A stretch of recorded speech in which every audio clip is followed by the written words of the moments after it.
Welcome to Daily Meditation with Sangha Live.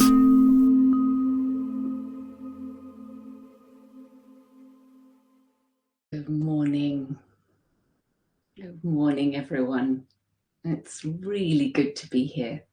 So we had a few tech problems, so I thought I might not be here, but I am, and I'm landing with all of you. Just sort of really grateful for this global community. You just saw Janine clicking in from Australia. Wow. And we all share this common wish to live more freely, more simply, more consciously. And it's brought us all here together. And I want to explore the actual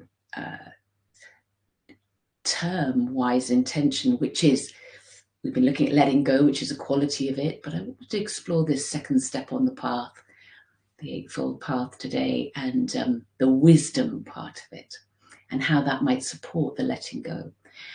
But first of all, just a few moments as you arrive here, just either perhaps softening your gaze or closing your eyes,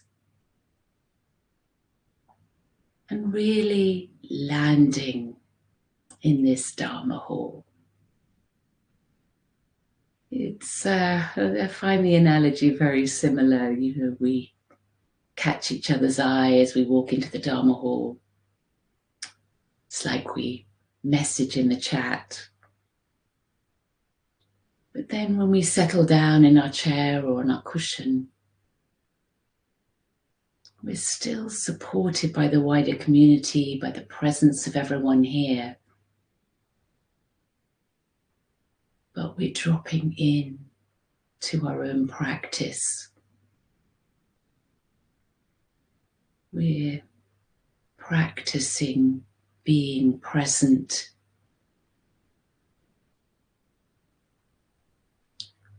with the support of everyone else's presence in this community. Really softening and sensing into what's alive for you this morning.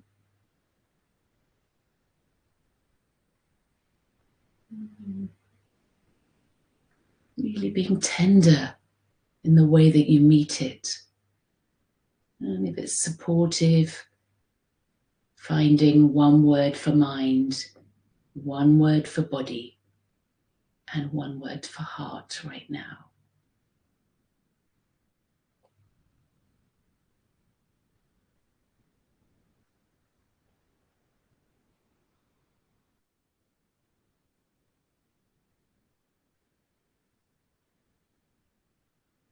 So,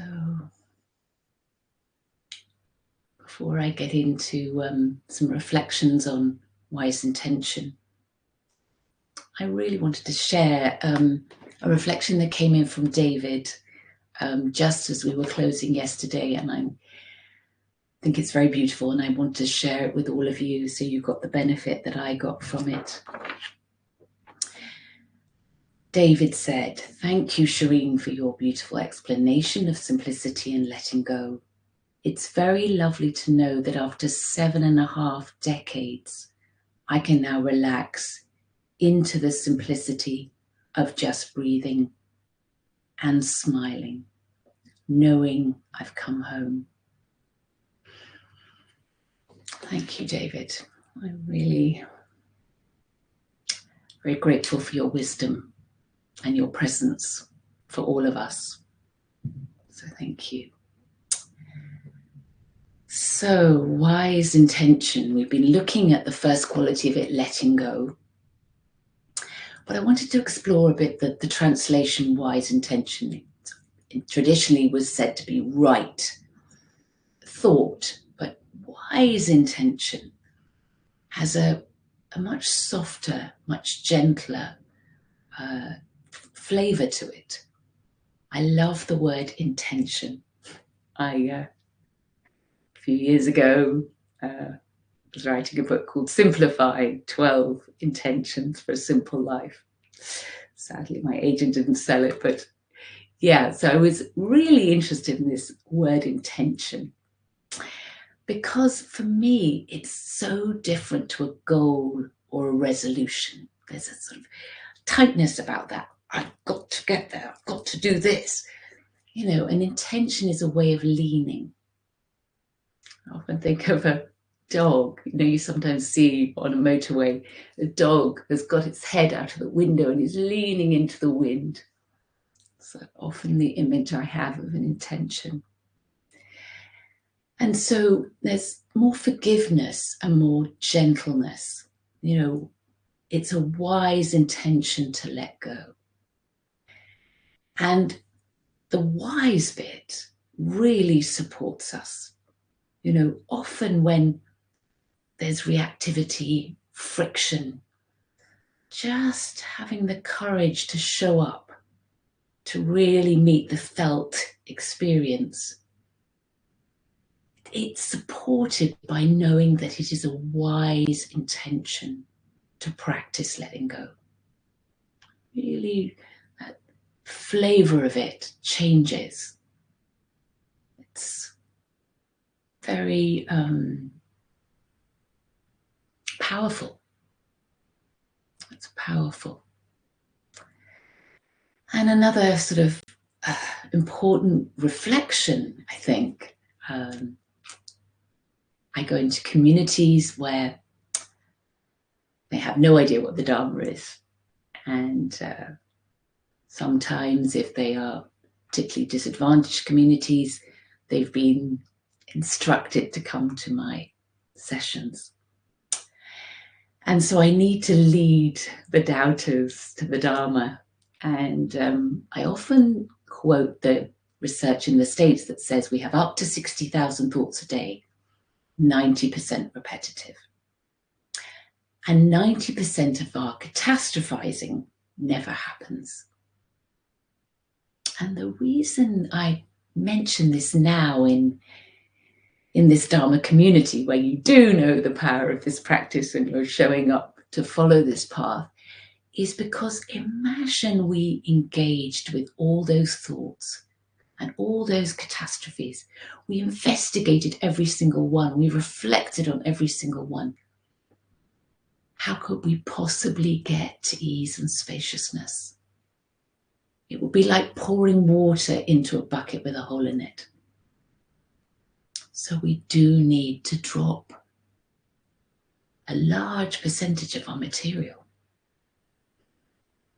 And I think it also helps to bring humor. I know it's really helped me, something I learned from Martin.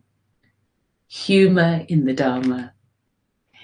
And there's a great line by the French philosopher Michel de Montaigne, and he says, "My life has been full of misfortunes, most of which have never happened." So, yeah, we really lean into the wisdom also of the very nature of our experience. It's impermanent, it's imperfect, it's impersonal. I think that's such a great relief and release. It's all changing. Whatever we're going through right now is moving and shifting and changing and evolving. It's impersonal. That gives us the spaciousness to meet it more freely. And a line that's really supported me, a beautiful, beautiful line on this renunciation practice, is the traditional translation of letting go, comes from the American Tibetan nun, Pema Chodron. And she said the beautiful line, "Letting go is no holding back." Letting go is no holding back. And there's so many layers to that, but we notice that when we're reactive, when we're caught up, we're actually moving back. We're moving away from the felt sense of our experience. We're moving out of our experience. And when we drop the reactivity, there's limitless possibility in our response. We're moving forward. We're able to step forward, step into life, and respond more wisely. And how do we do this in our daily lives? I mean, this is always the challenge. We can go to Dharma talks, we can sit in meditation, but then there's the stickiness of daily life. That's where our practice really is in our life. So how might we bring this to our lives? And I like to think of the wise pause. The wise pause, which is that moment, the moment as we feel the fear, the anger, the reactivity, the sadness, we actually have a felt sense of it, the tension in the body. We wisely pause. We employ the wise pause, which really allows us to come up to the felt sense of our own experience before we respond. I don't often share personal stories, but the last couple of days, I had an experience that I thought really showed how this works in daily life. So I wanted to share it with you. So my mother has Alzheimer's, and took me a long time, but through a friend finding a little advert on a board in a supermarket, I found a very, very kind, very experienced, very humane carer who supports her. It's vital for her to be able to get up and live at home and live as rich a life as possible. And she called me the day before yesterday and was very upset because a family member had told her that she needed to do more extra and very unnecessary work. And in that moment, my fear of losing her, this vital support for my mother, vital support for me, could be lost. There could have been so much reactivity and tension. But by just pausing, really pausing, allowing her to speak, what came up was what was actually needed in the moment, what was necessary, which was reiterating my support, appreciation, and her vital role in it, speaking it aloud, recognizing her, acknowledging her.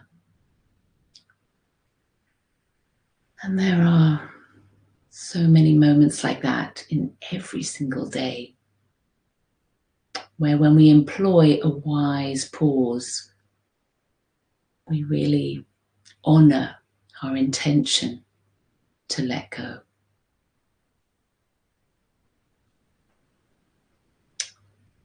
So, taking our seat for meditation together.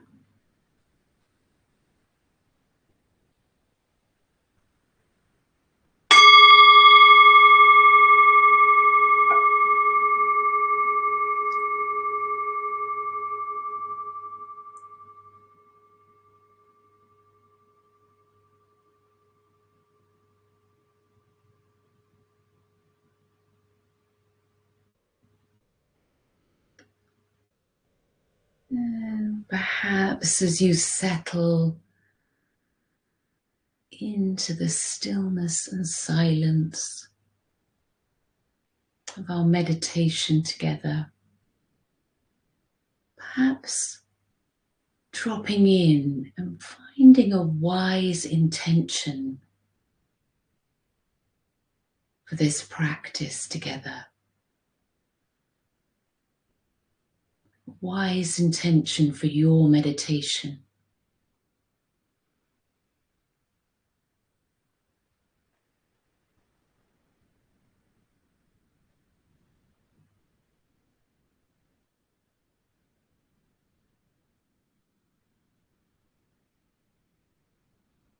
And really allowing yourself to hold it lightly. It's an intention, a way of inclining the mind. But it's not a stick to beat yourself with, but a gentle prompt, a gentle reminder of your intention as you move through this meditation and you move through your life.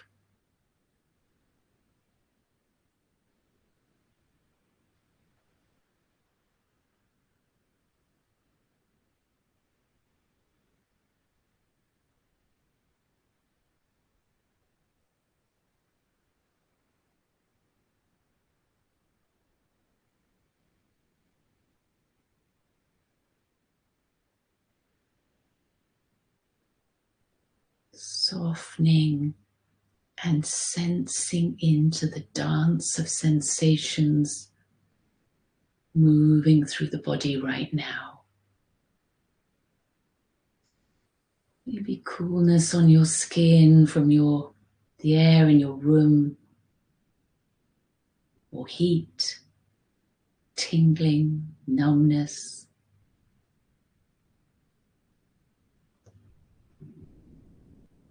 Doesn't matter what the sensations are. We're simply dropping into the felt sense of being here right now. Sitting or lying and knowing we are sitting or lying here.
Seeing if you can come up softly and sensitively to your experience in the body right now. There may be some real tightness or pain, exhaustion.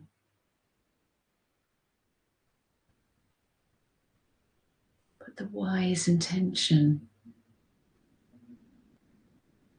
is to pause around that, really seeing what you can let go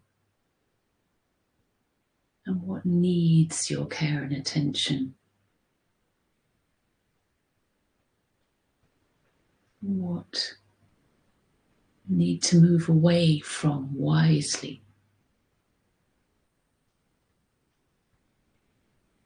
Really trusting your discernment, your inner knowing, so you can meet the bodily experience right now more freely, more easily.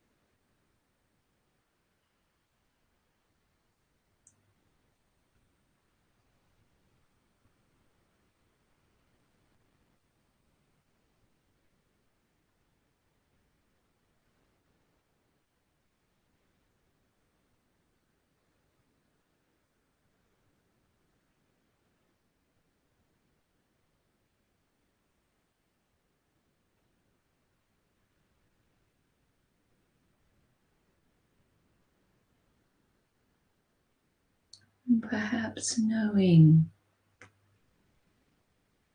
that as we put down our reactivity to the sensations in the body, we're able to come up more closely to them, more intimately, to step into our experience of this moment without holding back from reactivity.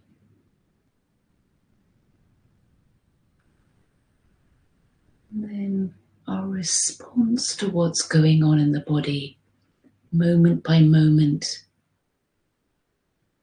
feels natural, free, simple, wise.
And if you've got diverted, distracted, your mind is hijacked, instead of reacting to that state with judgment or harshness, can you simply wisely pause, meet the felt sense of that experience? When we're lost in thought, we're moving away from the body. We're moving away from our experience, the felt sense of it. And when that's felt and you've paused, noticing how much simpler and easier it is to come back to whatever object of meditation supports you this morning. Perhaps wisely, because there's a great deal of worry or distraction. It's supportive to come back to the breath as a steady anchor for your awareness. Or if you're calm, spacious, and opening up your attention to whatever object of meditation Feels good this morning.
Meditation, sitting, like this, in stillness and silence, bringing your awareness back to your moment by moment experience, is a wise pause.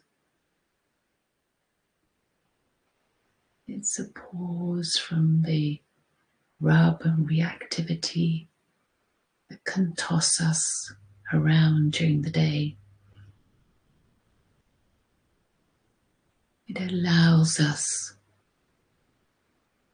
to settle into the pause and intuitively, insightfully find a simple, wise response to meet our experience more freely.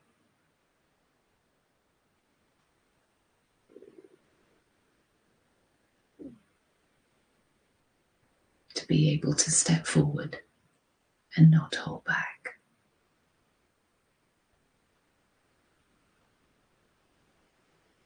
So wherever you are in your meditation right now, either really reveling in the pause, things are calm and spacious, really allowing that way of being to soak into your cells. If things are more turbulent or complex, can you wisely pause the reactivity to it?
Really keeping close to your experience.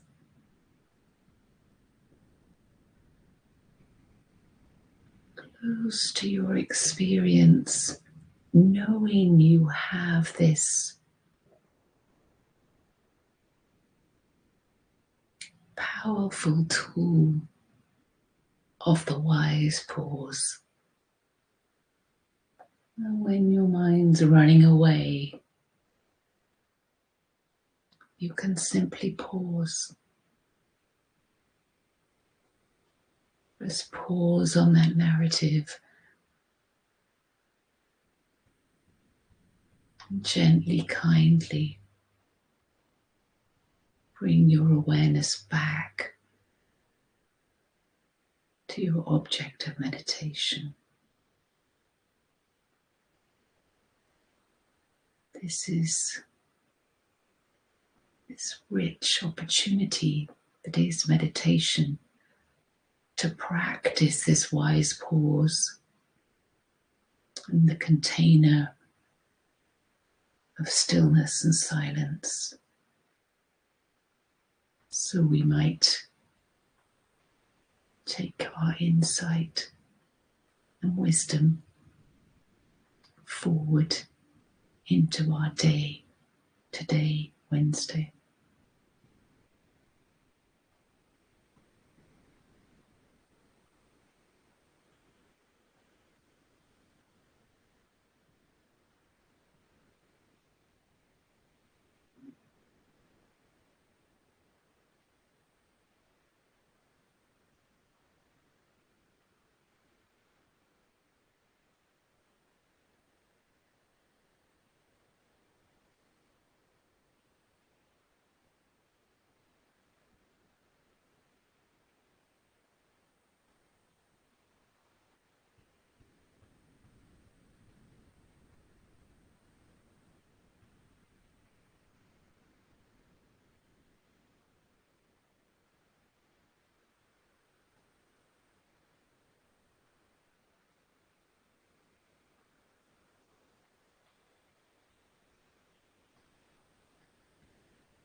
In the last few minutes of sitting together,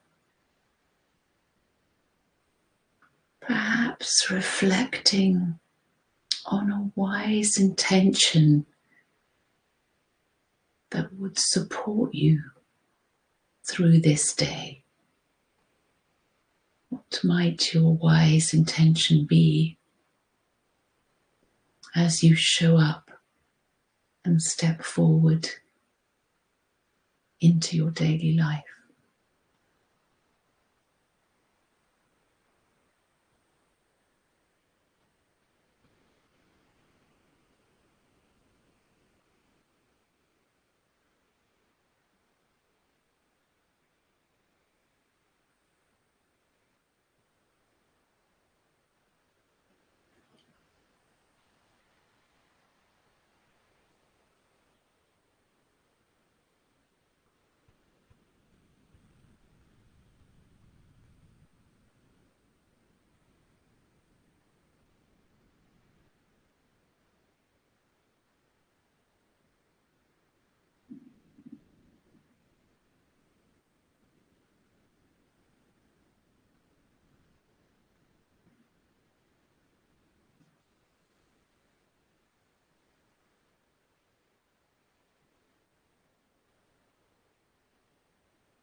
Thank you for your practice.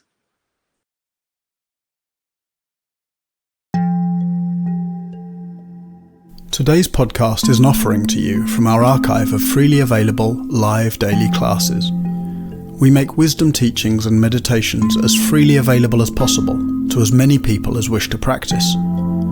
You can help ensure we can continue to support a worldwide Sangha by leaving a review wherever you get your podcasts, by sharing this with someone who'd be interested, and by offering a small financial support at sangha.live/donate.